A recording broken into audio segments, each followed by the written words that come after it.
Hi everyone, and welcome back to Milk and Sugar Bath Bakery. I have mixed up 24 individual mica colors, and today we are going to be attempting a 24 color soap. I am going to be using the Clyde Slide method. The inspiration for this soap came from another video that I watched by an artist who used 24 different colors to create a painting. And I thought, let's try it in soap, why not? So we are gonna give it a whirl and see what we end up with. In each one of these cups, I have a teaspoon of mica colorant, and I also have a tablespoon of my main oil mixture. I didn't want to add that much extra oil to this soap. I've already got a 5% super fat, so we use the oil from the main batch. I'm going to be adding the soap to this quite in liquid form. I don't want to bring it to a high trace because I want to these to stay pretty fluid so that we can attempt our Clyde Slide. I'm going to clean up this area and bring my oils over, and we'll get started on the base. In this container, I have all of my liquid oils melted down, and they are currently at room temperature, which is about 72 degrees for me. I've also gone ahead and incorporated my colloidal oatmeal and my kaolin clay, as well as some heavy cream. So I'm going to go ahead and add in my lye solution. I know I'm not pouring down a stick blender, that's okay. I will be really careful and not splash anything here.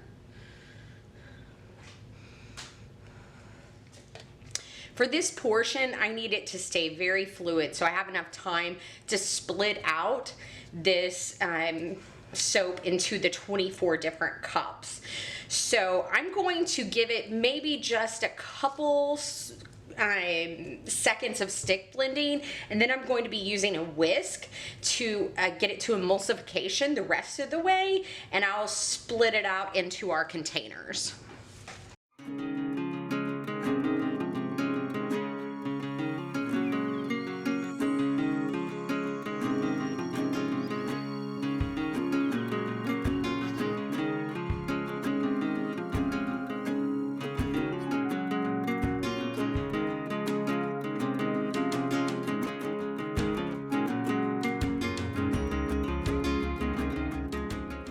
The fragrance oil I'm using today is Loving Spell by Nature's Garden.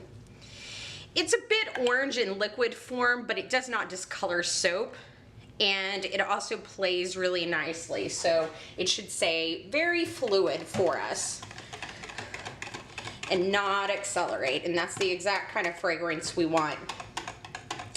This fragrance is a beautiful orange scented, as in the fruit type of fragrance. I love to use it. It's wonderful. It's great in candles and in soap, all kinds of things.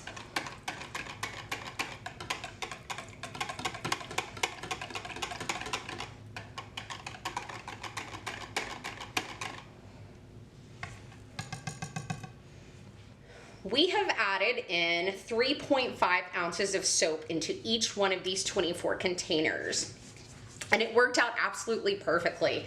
I'm so shocked a little bit. I'm going to take this mini whisk and go through, since I've already dispersed my colorants and oil, these should incorporate fairly easily with this small whisk. So we'll go through and do that for every color.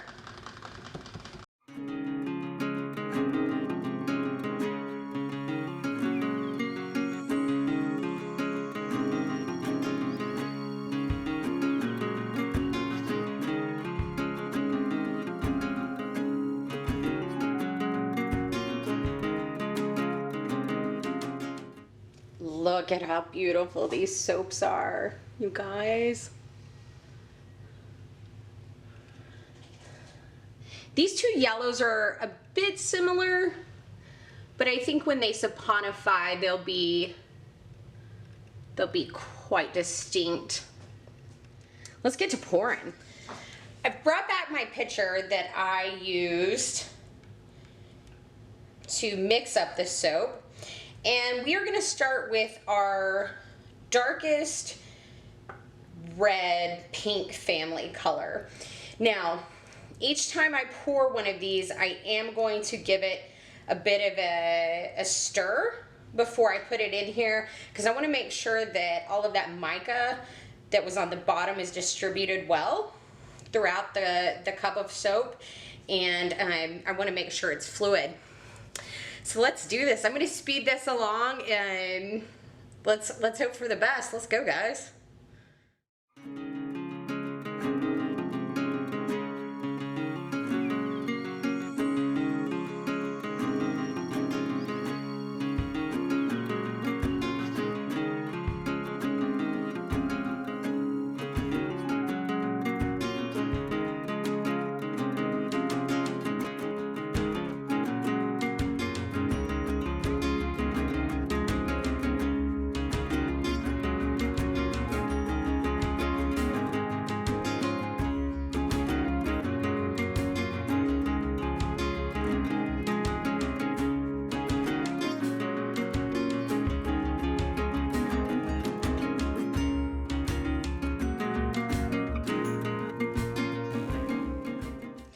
You guys, look at the side of this container.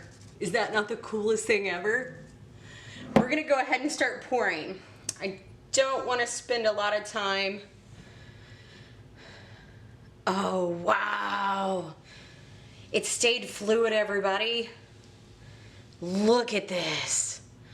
Oh, this is incredible. Look inside of there. Is that not the coolest thing? The edges of that container, that's just gorgeous. My favorite colors were the colors I think on the top.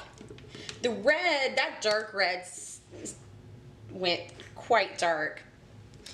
And a lot of those yellows and greens, they're going to get a lot more vibrant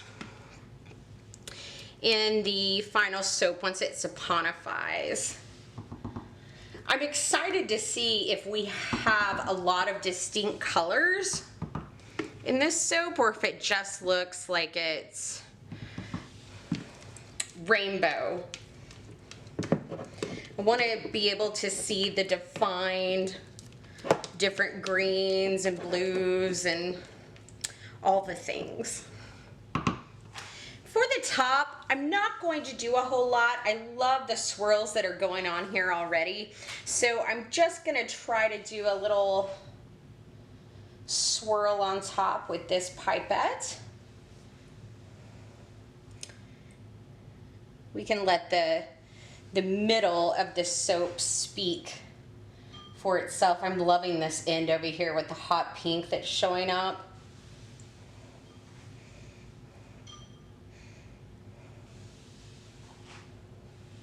We may put a little glitter on it. Let's see if I can drag some of this purple in here.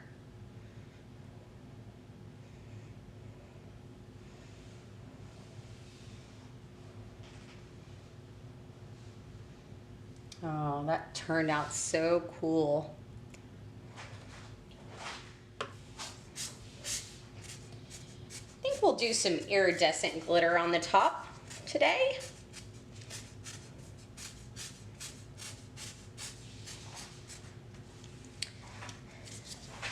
We'll spray it with alcohol and we will come back to cut it.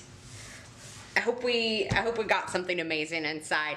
I think either way, just doing 24 different colors all at the same time without it being soap on a stick and getting too hard was a feat in itself. So we're winning already. Woohoo!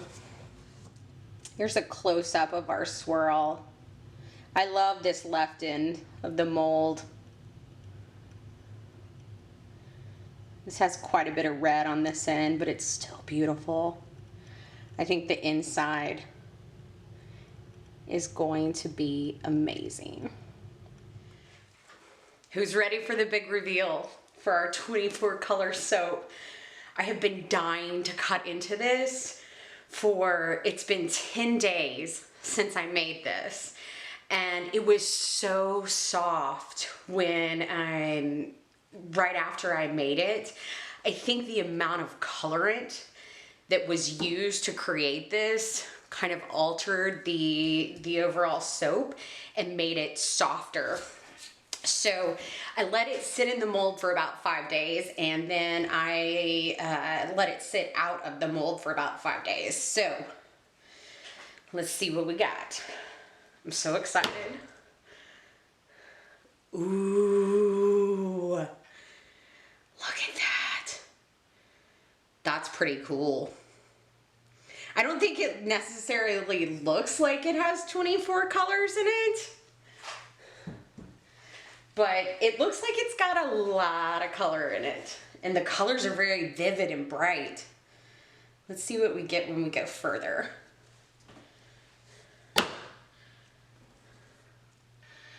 That's beautiful. The amount of colorant in here that was used has kept it really kind of, I'm not sure if the camera's picking that up, it's very shimmery and iridescent.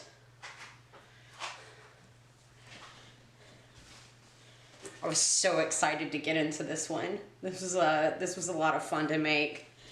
Definitely an experiment to see how many colors we could use in a soap. You can definitely see, I think this top portion where the reds and the pinks are at isn't quite as prominent. It was at the bottom of the bucket when we were pouring, but the other colors, I can really see a lot of greens. That's our olive right there. I can see a lot of different yellows.